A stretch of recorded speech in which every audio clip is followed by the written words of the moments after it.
घमंड के बाद खामोशी। आरव के जाने के बाद आलिया देर तक उसी जगह खड़ी रही। बारिश रुक चुकी थी, लेकिन उसके अंदर जैसे कोई तूफान थमने का नाम नहीं ले रहा था। शीशे के महल में लौटते ही सब कुछ वैसा ही था। चमकदार फर्श, महंगे पर्दे, एसी की ठंडी हवा। पर अब ये सब उसे काटने लगे थे। उसे पहली बार एहसास हुआ कि अकेलापन क्या होता है। उसका पति पास बैठा था, मोबाइल पर किसी मीटिंग में व्यस्त। आलिया ने कुछ कहना चाहा, लेकिन शब्द गले में अटक गए। उसे याद आया कि आरव कैसे बिना बोले उसकी खामोशी समझ लेता था, और आज उसके पास बोलने के लिए शब्द थे, लेकिन सुनने वाला कोई नहीं। रात भर उसे नींद नहीं आई। आंखें बंद करते ही आरव का चेहरा सामने आ जाता। वही शांत मुस्कान, वही सच्ची आंखें। उसे याद आया कि कैसे उसने उसके सपनों का मजाक उड़ाया था, उसकी गरीबी को उसकी कमजोरी समझा था। मैंने क्या खो दिया? ये सवाल बार बार उसके दिल में गूंजता रहा। आरव की नई सुबह। दूसरी ओर आरव अपनी जिंदगी में आगे बढ़ चुका था। दर्द उसके अंदर भी था, लेकिन उसने उसे अपनी कमजोरी नहीं बनने दिया। किताबों की दुकान अब उसकी अपनी हो चुकी थी, छोटी सी लेकिन मेहनत से खड़ी की हुई। साथ ही वो बच्चों को मुफ्त पढ़ाया करता था, वही बच्चे जिनमें वो अपना बचपन देखता था। लोग उसका सम्मान करने लगे थे। उसके शब्दों में सच्चाई थी और उसके व्यवहार में अपनापन। प्यार उसने खो दिया था, लेकिन इंसानियत नहीं। कभी कभी वो भी आलिया को याद करता था, पर अब उस याद में शिकायत नहीं थी, बस एक अधूरी कहानी थी, टूटता हुआ रिश्ता। आलिया की शादीशुदा जिंदगी धीरे धीरे बोझ बनती जा रही थी। उसका पति सफल था, लेकिन संवेदनहीन। आलिया की भावनाएं, उसकी बातें, सब उसे ड्रामा लगती थी। एक दिन आलिया बीमार पड़ी। घर में नौकर थे, दवाइयाँ थी, लेकिन कोई ऐसा नहीं था जो सिरहाने बैठकर पूछे, दर्द ज़्यादा तो नहीं। उसी रात उसकी आंखों से आंसू अपने आप बह निकले। आरव होता तो वाक्य पूरा होने से पहले ही उसने खुद को रोक लिया। एक अप्रत्याशित मुलाकात। कुछ महीनों बाद शहर में एक कार्यक्रम हुआ, गरीब बच्चों की शिक्षा के लिए।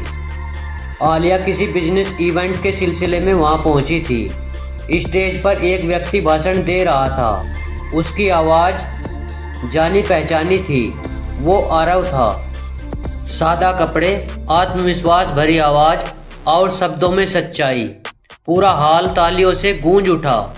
आलिया की आंखें भर आई। जिस लड़के को उसने कभी अपने लायक नहीं समझा था, आज वो सैकड़ों लोगों के लिए प्रेरणा बन चुका था।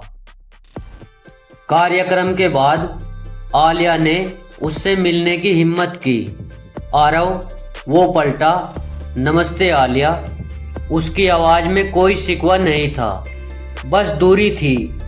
ये दूरी आलिया को सबसे ज़्यादा चुभी। मैं तुमसे बात करना चाहती हूँ, उसने कहा। आरव ने सिर हिलाया। अगर किसी की मदद चाहिए तो ज़रूर, लेकिन अगर ये बातें कल के बारे में हैं तो मैं आगे बढ़ चुका हूँ। ये सुनकर आलिया को समझ आ गया वो देर कर चुकी है। अहंकार का अंत। उस रात आलिया ने एक बड़ा फैसला लिया। उसने अपने पति से साफ बात की। रिश्ता नाम का रह गया था, भावना कब की खत्म हो चुकी थी। कुछ समय बाद दोनों अलग हो गए। लोगों ने बातें की, उंगलियां उठाई, लेकिन पहली बार आलिया ने समाज की नहीं, अपने दिल की सुनी। उसने अपनी जिंदगी का एक नया रास्ता चुना, अहंकार से दूर, इंसानियत के करीब। वो उसी एनजीओ से जुड़ गई जहां आरव काम करता था। अब वो रईस आलिया नहीं थी, बस आलिया एक सीखती हुई इंसान। अधूरी मोहब्बत, पूरी इज्जत।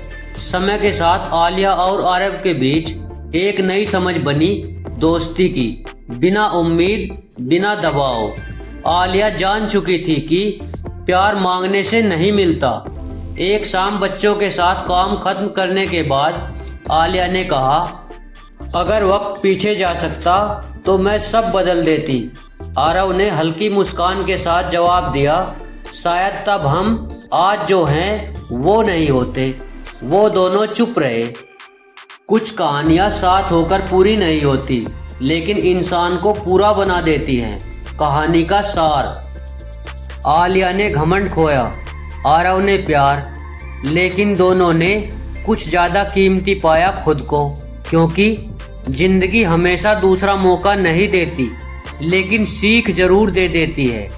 दोस्तों, अगर कहानी पसंद आए तो वीडियो को लाइक करके चैनल को सब्सक्राइब कर लें, जिससे आने वाली वीडियो का संदेश आप तक पहुंचता रहे। तो मिलते हैं किसी अगली वीडियो में, तब तक के लिए जय सिया राम।